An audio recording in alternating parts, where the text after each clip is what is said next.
In 2003, a trader accidentally made his firm an extra $2 million on a deal. The client got exactly what they paid for. Nothing went wrong. The money just moved in the firm's favor. When the managing partner found out, he picked up the phone and called the client immediately. Every cent returned. Now you're probably thinking that's insane, but here's what's actually insane. That one decision is a window into exactly how the most powerful financial institutions on earth think. And what I've found after studying this deeply is that every single lesson they operate by, things that sound like bad business advice on the surface, are actually the invisible rules of how money and trust really move at the highest level. And every single one of them applies directly to your life. Let's get into it. Lesson number 1. Long-term greed is the whole game. That $2 million giveaway wasn't generosity, it was the most calculated decision in the room. The concept behind it is called long-term greed, and this is not a motivational phrase, it is a literal operating principle. It means you deliberately sacrifice the short-term win because you've done the math on what the long-term relationship is actually worth. Here's the math. That client stays for 30 years, refers 5 others just like them, tells that story at every dinner, every meeting, every private conversation for the rest of their life. A $2 million decision quietly generates hundreds of millions in return. They didn't give the money back out of kindness, they gave it back because they understood compounding better than anyone else in the room. This is the same logic behind holding index funds through a crash instead of panic selling. Same logic behind saving consistently for decades instead of chasing hot investments. Long-term greed looks like a bad short-term decision until the compounding kicks in, and then it looks like genius. The question you need to start asking about every financial decision is not what does this pay me now? It is what does this compound into in 10 years? That single shift separates people who build real wealth from people who stay exactly where they are. Lesson number 2. Bad news does not get better with time. 5 years after that first lesson, the same young analyst makes a serious mistake. He executes a trade during a restricted window. The client is a company director. It's a compliance disaster. Most people in that moment think about one thing. Can I hide this? Can I wait and see if anyone notices? The rule is different here. Bad news does not get better with time. He stops everything, calls legal, and within minutes he is on the phone with the client explaining exactly what happened, how they're going to fix it, and how they're managing every step forward. The client found out from him first, not from a lawyer, not from a regulator, from the person responsible. And here is the counterintuitive result. That client trusted the firm more after the mistake than before, because now they knew something rare, that if anything ever went wrong, they would hear it immediately and honestly. This is second-order thinking. Most people only see the first consequence of owning a mistake: embarrassment, damage, discomfort.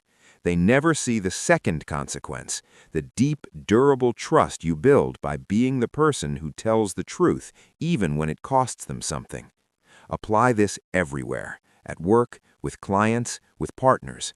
Own mistakes faster than anyone expects. It is one of the rarest and most valuable things a person can do. Lesson number 3. Prove you can create value before you ask for trust. When a young analyst joined in 2005, his managing partner told him something that stopped him cold. You are not allowed to call any clients yet. The partner explained it simply. Why would a client trust you with their money if you cannot generate money for yourself from nothing? So this analyst spent 4 months learning options trading. He turned $100,000 into $200,000 through his own skill, his own risk, his own capital. Only then was he allowed to manage client accounts. The surface lesson is prove yourself, but the deeper lesson is about skin in the game.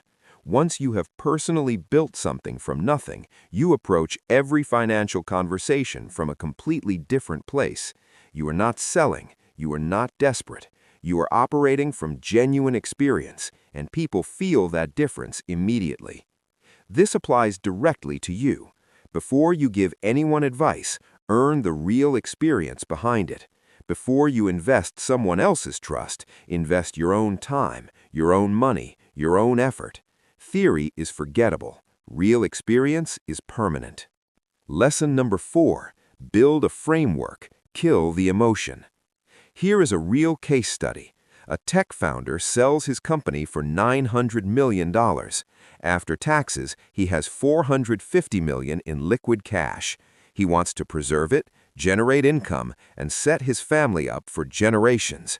The obvious move for any financial firm would be to load him into high-fee products, hedge funds, private equity, structured notes. Charge 1 to 2% annually. That's up to $9 million a year just for existing. Instead, a framework gets built. Every investment scored across 4 categories: capital preservation, what is the realistic downside; tax efficiency, how does this get taxed; cash flow, does it produce income while you hold it; and growth, will it be worth more over time.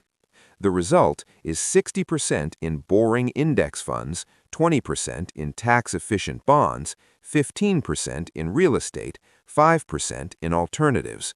A fee of 0.5% annually, $7 million left on the table intentionally. Why? Because a client who achieves their goals stays for life and sends everyone they know. Long-term greed in action again.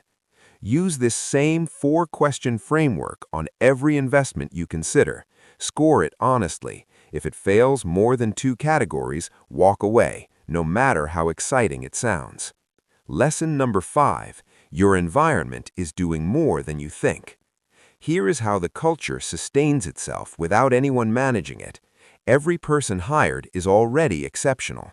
Top school, top grades, already proven. And when you put exceptional people together in the same room, something automatic happens. Everyone works harder, not because anyone told them to, but because when everyone around you is just as smart and just as credentialed, the only variable left in your control is effort. You start showing up earlier, staying later, preparing harder, not out of fear of being fired, out of fear of losing respect. And at that level, respect is the only currency that matters. This is environmental game theory. The culture enforces itself without management, without rules, without surveillance. The personal lesson is powerful and simple. The 5 people you spend the most time with right now are setting your unconscious standard for what is financially normal, how much debt is acceptable, whether investing matters, whether building wealth is realistic for someone like you. You absorb their standards whether you intend to or not. Be intentional about that environment. It is shaping your financial life more than any single decision you will ever make. 5 lessons, 1 pattern underneath all of them. Think longer than everyone around you. Own your mistakes before anyone else finds them. Build real skin in the game before asking for trust. Remove emotion from financial decisions with a simple, repeatable framework, and be ruthlessly intentional about the environment you put yourself in. None of this requires a finance degree. None of it requires millions of dollars. All of it requires one thing: the discipline to play a longer, more patient game than the people around you.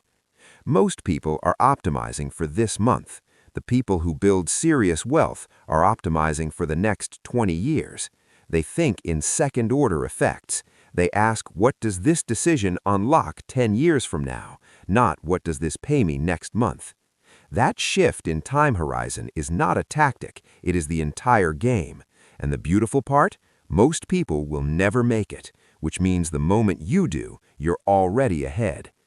If this gave you real value, please like and subscribe. Every week we break down exactly how money and wealth really work. Share this with someone who needs to hear it. See you in the next one.